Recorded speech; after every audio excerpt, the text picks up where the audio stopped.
Hi, everybody, and welcome to Wednesday's Wisdom, a recap for American Gods, brought to you by Relativity School. We decided to do this because we are all big fans of the show.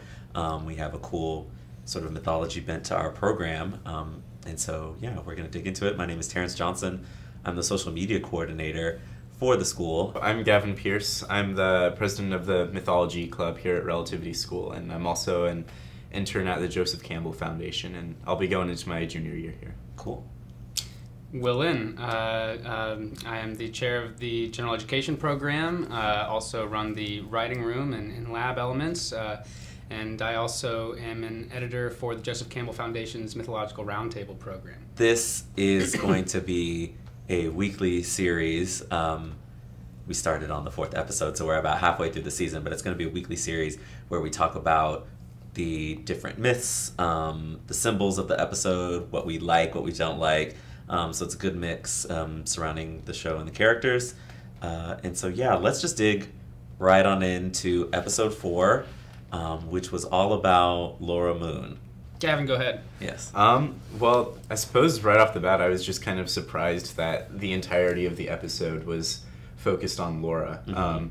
And also, I think it's the first episode so far where there hasn't been some sort of like mythological prologue to the rest of the episode. Mm-hmm. No coming to America sequence. Yeah. And so like, just, there was definitely a big like kind of structural difference with this one. And it was kind of cool actually to kind of like take a step back and, catch a little breath while, different elements of the story kind of pan out a little bit. After a whole lot of the first few episodes being really rich in their imagery and motifs and dynamics and concepts, this episode kind of brought us back to a grounding emotional story to get us deeply invested in the characters, and also stirred. Like that episode was stirring to anybody who's ever been a lover. Just dealing with the that was tough. Before we get into those crazy things, I'm curious too. What do you guys think about just the human story of the affair?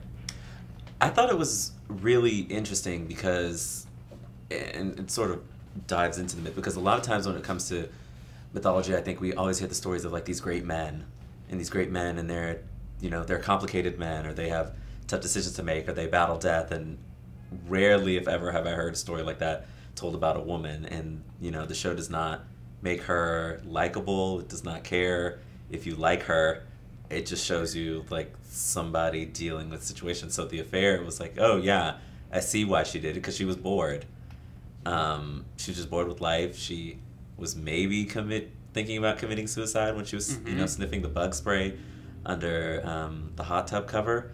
So it was interesting. I thought that they played it off very well. It's Dane Cook's best performance in anything ever. I like that too. Not that that's a super high bar. But yeah, I thought it was really interesting, and I loved that Audrey got to basically tell her how she felt when she came back to life. Yeah. That was really fun. So yeah, I enjoyed the human story. I think that made sort of the supernatural stuff that was going along with her work really well. I thought it was really interesting how passive Shadow actually is as a character at this stage in the story, and how active she is. She is an absolutely active character that makes her decisions. Anytime that you might think that she's seduced or pulled into a bad situation, it becomes very clear, no, she chose it and is actually leading it. Whereas, and then she says no to death, this type of thing, where Shadow at this stage in the game is very, passive. He's being dragged along, not unlike Neo early on in some ways. Yeah. So, but of course, this is, I expect, is setting up an arc. One of my favorite scholars, Jeffrey Kripal, talks about the narrative arc of authorship, where you start passive and then you become an author of your own life. So I expect this from Shadow. But as of now, it's really interesting to see this dynamic between the two of them. One thing that I was actually kind of surprised and maybe a little confused by was when Laura shows up and saves Shadow from the strange, like, technical, whatever you Right. want to call them, monster guys. Yeah. Agents. Agents, yeah. What particularly like how the hell she was all of a sudden so strong and could punch through their faces and Yeah. bodies? Yeah, I guess- kicked somebody's spinal cord yeah, out. Yeah, that zombie was- superpowers. Or Yeah, because at first I was like, oh, maybe these things are just kind of like weak, like, and you can just punch right through them. But then she expressed strength in some other scene. So she seems to have like some power, like dead person strength. I feel like it's, you know, conquering death gives you some power, and then maybe it was just like sort of a nature versus technology type situation. So like they're the little henchmen of the tech guy, and they were just not prepared to deal with something that was like Came out of the ground. Yeah, it came out of the ground, and it was Yeah. like supernatural. Interesting. That hopefully that's a precursor to where things are going to go. I do hope the technology people melt before the power of the chthonic. I think that this episode was sort of the best blend of the myth and sort of the regular character arcs that they had. In particular, just starting off the episode where it starts off, you're like, oh, we might be in ancient Egypt because we've been set up to have these, you know, they're called coming to America sequences. But then it's like, oh no, she's in a casino. But I was like, I see what they're doing here, because they specifically, you know, you have Anubis there. It's like, you know, an Egyptian themed casino. Literally and- right behind her. yeah, as she's right dealing behind her. cards. Yeah. So you know that we're set up to sort of have this different experience than would normally happen if you were just at a casino in middle of nowhere. This seems to be like core to the whole story, right? Is this blending of realities that the mythic and the divine are actually not to be quarantined from reality. At least in this story, they're to be recognized as participatory and present. So even though this seems like just a casino Egypt, the fact that Anubis is there and she's dropping the Anubis ace of spade, a spade being the shovel, him being the undertaker, you know, clearly it's not just a casino anymore. I mean, I think it'll be interesting to see how that plays out in future episodes because, I mean, ultimately I feel like death is still going to come back for her. And it's like, I think there's even a bit where he tells her that, you know, she's still going to go into that black abyss that she believed in life once she's done with the business that's, you know, going on here, like her little zombie tasks and whatnot. When you are done, I will complete my task and deliver you unto darkness. In this story, Man in Search for His Boss Soul, and that's just one of the ways it's titled, it's basically a man contemplating suicide right before, and then basically his boss soul comes and enters into a conversation with him. And so this association of suicide being this, what precedes this serious duat, is actually really rooted in a strong knowledge of Egyptian mythology. I think it's actually really interesting that she goes on this duat, she goes on this underworld journey, Nikia, much like the Egyptian story, where literally her corpse comes back and they reanimate the corpse, right, just like an Egyptian story. But it's really interesting that actually she is contemplating suicide beforehand, because one of the most famous stories that precedes the duat experience is this ancient existential text, like one of the most existential stories, and it reads like you or me talking about our own frustration with life and you know.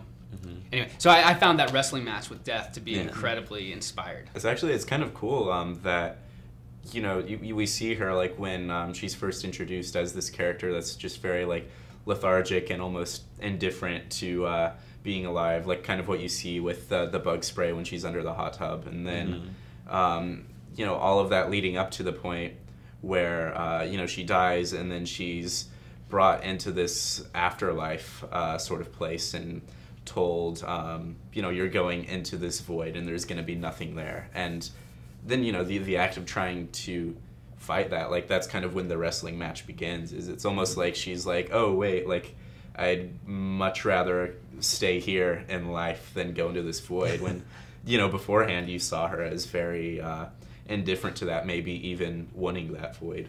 Oh, interesting. Yeah, now there's kind of a fight there, and it's like, I wonder what that's rooted in. Well, it's so cool how Anubis has to respond to that, right? He has to say, do you know how many people have tried to convince me, like, not to do... And so this is just like the Islamic death God. So basically what happens is God sends an angel to get the earth to make humans with.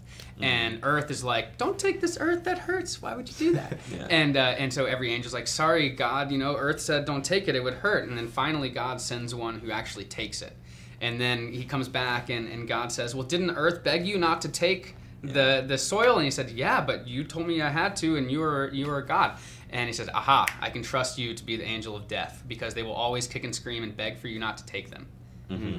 So this is an ancient motif for the figure of death, and they play it out really, really in a cool way with him. Well, yeah, and I think that it's interesting which sort of angel of death that they've chosen to represent in American Gods.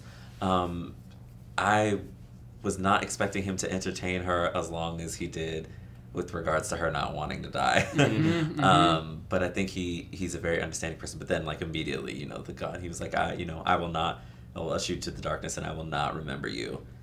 Is something really interesting. And then when he sees her later, when he's in the form of the dog with Mystery Beast, I think it is, and stopping the car, he's like, oh yeah, no, I remember you. It's really interesting that he maybe gained a little respect for her in that wrestle. Although I wonder how he feels about, like, the fact that it was the son that has brought her back, and how he really feels about the fact that somebody has slipped from his clutches. We didn't really get that in the... Wait, who brought her back? I still don't know who brought her back. So the coin from Mad Sweeney, if you remember in episode 3, one of the sisters says that you had the sun and you threw it away. So that was sun that coin, yeah. his lucky coin, which is why his luck is so awful right now, Right. that he threw onto the grave because Shadow has this latent power. Oh, that is what brought her back. And then we see Shadow represented as the sun in her eyes by virtue of that coin. Interesting. So and now he has the moon. Right. So it should be interesting how that all plays out. Then that, of course, goes back to that old motif of burying the dead with the coins, but also the Pythagoreans, the mystical Pythagoreans, they buried their dead with, like, golden tablets that basically were instructions on how to go through the underworld, somewhat like the Egyptian duat is like instructions for the underworld. And that's, of course, what she does. She successfully makes her way through and comes back. Kind of gets, like, yanked back into the Right, sky. That was really... And then isn't actually the sun just barely starting to rise when she returns? Yes. Yeah. Which is, again, the Egyptian motif of the resurrection is with the sun. Yeah, and it's calling her, and she just follows it all the way to Shadow. I'm interested to hear you guys' opinion on, like, as many people have mentioned that she sort of doesn't get this treatment in the book. Like, we don't really get, like, her full story. And maybe, like, the eye motif is also, like, representing us as the audience, being able to see another side to this woman. They pretty much tell it, like, we know she had an affair. We find that out in the first episode, and then we see it play out. But it's really interesting to sort of dig into maybe the why of that, or actually see it manifest versus just being told secondhand. It's funny, like, you would almost expect to hate her more by seeing it, but I don't think that's the effect. No. It really, like, humanized it all, and you were like, oh, okay, I mean, now I guess I can see where she's coming from. And, the fact that, like, she goes back to him and she ends up, like, saving his life and everything when she does come back from the dead it's almost like a redemption kind of story, I think, her resurrection. And that is one of the key motifs of resurrection, right? Redemption. And then if you go to Horus, who the kind of ultimate resurrected, or the kind of newborn deity at the sunrise with representing the resurrection of Osiris, one of the first things that he does is enacts the wrath of his father and just brings down the blood. He destroys all of the enemies. So it's kind of, so she's returns in this redemptive way, and then redemption and revenge can be conflated. And so I found that to be really interesting and really true to the tone, the archetypes, the motifs, but also situated really nicely in the story. Yeah. I don't think there's anything she could do to be redeemed in my eyes, but but I'm interested to see the journey that she's going to go on. So yeah, that was a good first one. Yeah. I was excited to have this conversation. We'll be back next week talking just the 5th episode, because we have recapped everything that has happened so far. So yeah. Wednesday's wisdom. Wednesday's wisdom. Awesome.